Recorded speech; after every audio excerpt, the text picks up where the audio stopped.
Good morning, good afternoon, good evening, wherever you are. We are talking politics with me, Dr. Brian Baker. I'm so glad that you decided to take a few moments to spend some time with me today as we continue to talk about what's happening in our society, what's going on in the political landscape of the United States, and how can we continue to be informed, make more informed decisions, and to also share our voice, share our knowledge about what's happening, and make sure that we're having a positive impact in society. So we've been talking about this for the last few days, and I think it's starting to pick up some steam when we look at the NAACP's out of bounds campaign that kicked off last week. Now, for those who may not know what that is or are not aware of what's happened, the out of bounds campaign is where the NAACP is calling for Black athletes, families, alumni, and fans to withhold, and that's a very important word, withhold athletic and financial support from public universities in southern states attacking Black voting rights. Now, you can go to the NAACP's website and you'll see the out of bounds campaign if you type that in, where they talk about no representation, no recruitment, no revenue. And I think that it's important for us to continue to dive into this topic about how do we leverage our power.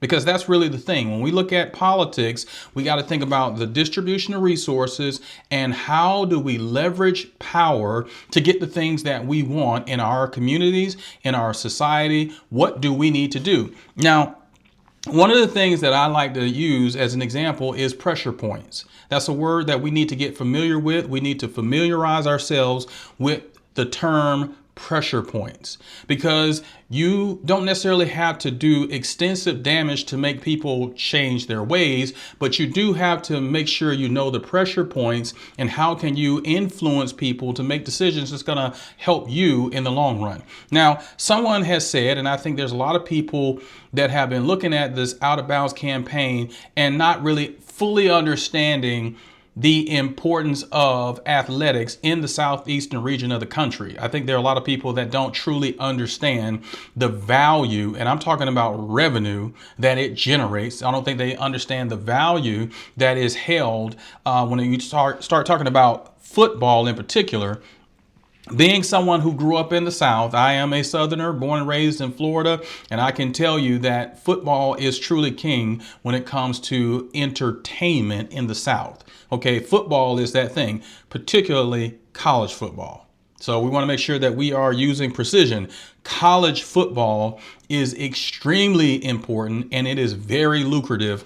And so to give you some ideas, I want you to go with me when you have a chance, go back and look at this in secsports.com. If you go to the SEC's actual website, you can see in their February the 5th announcement, February 5th, 2026, the SEC announces its 2024-2025 revenue distribution. So the SEC Commissioner Greg Sankey, he announced the revenue distribution of $1.03 billion, okay, that went to the SEC's 16 universities for the 2024-25 fiscal year, which just ended in August 31st of last year.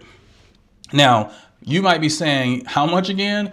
$1.03 billion for 24-25 fiscal year. Now, this is an increase from the 23-24 fiscal year, where in that season it was $808.4 million. Okay, so now when you take $1.03 billion and then you take $808.4 million, we are getting close and closer to nearly $2 billion in revenue that was distributed to the universities in the conference. All right. Now, the average, I want to go down here, the average for each school was $72.4 million. All right. For those who had full year participation. That's a lot of money. We can't ignore that when we talk about college athletics in the SEC in particular, we'll get to the Big Ten at another time, but you're talking a multi-million, now we have eclipsed $1 billion in revenue distribution. As you may recall from a previous episode, I talked about this, where ESPN inked a deal with the SEC, a 10-year deal for $3 billion. Now that's $300 million a year that's going to the conference. That is a lot of money. So when you talk about athletes, black athletes in particular, who make up more than half of all the football players in particular for the SEC, if they decided that they were going to go somewhere else or just not play this upcoming season, that's going to be a huge hit to the bottom line of these schools, because in order to play a game, you actually need players. You can't play a football game without football players. It's physically impossible. Now, some people might say, well, we don't necessarily need all the players to decide to boycott and go elsewhere. No, you don't. If you just have a handful of people start saying, you know what, I'm not playing at the University of Florida, I'll go out to UCLA, or I'm not playing at Texas A&M, I'll go play at Oregon, or I'm not playing at Kentucky, I'll go play at Rutgers, I'm not playing at LSU, I'll go play at, say, USC, or I'll go play at Washington or Washington State. We're not telling kids that they shouldn't play football or basketball. We're not saying don't do anything. Don't try to get any NIL money. That's name, image, and likeness. Don't try to get any of your NIL money. Don't try to get any endorsement deals. Don't try to play ball anywhere else. We're not saying that. What we're saying is, if you are a person who has options, you can exercise the right to make choices and go elsewhere with your talent. And that's what this Out of Bounds campaign, at least for me, the way I see it, where black athletes, they have leverage. Alumni, we have leverage. I am a proud alum of the University of Florida and Vanderbilt University. I'm an SEC guy. I grew up in Florida. I rooted for the Florida Gators for more than 30 years. So I'm not saying something that is abstract. I know what matters in the South. I know that football is king. I know that people enjoy their football on Saturdays. And what we're trying to do is say, hey, listen here. If you want to profit off of black athletes, you should also understand that you can't just be allowed to say nothing when it comes to these different Republican-led legislatures trying to strip away black voting power. Now, the good news is that we had in the last couple of days, the good news is that in South Carolina, it looks like they're like, no, we're not doing that when it comes to redistricting, when it comes to some of the efforts that have been put forward. I can see even in Alabama where that court said, no, it still was some racial gerrymandering. So we're not going to allow this new map to go forward where they're going to be able to racially gerrymander some U.S. congressional seats away. So that's good news. The fight continues. The fight continues because, you know, these folks are going to continue to try to do everything they can to hold on to power instead of actually coming up with better policies, because that would be the thing you should do. Instead of trying to hoard power or control how people can vote or do things to try to change the maps, how about just come up with better policies that don't include folks having to pay more for gas, for example, or don't try to control women's bodies. How about that? Or how about not starting a war somewhere that's going to impact millions of people? How about not allowing a genocide to take place in Palestine? I mean, those are some things that you could do. Now, that may not be popular for some people, but we got to call it what it is. As I've grown up hearing it said to me, let's just call a spade a spade. All right, just call a spade a spade. The reality is this, is that we need to be able to say that we're not just putting up with business as usual. We're not going to allow people to run roughshod over our democracy and there's no pushback. And economic leverage is a powerful tool in the toolkit because we live in a capitalistic society.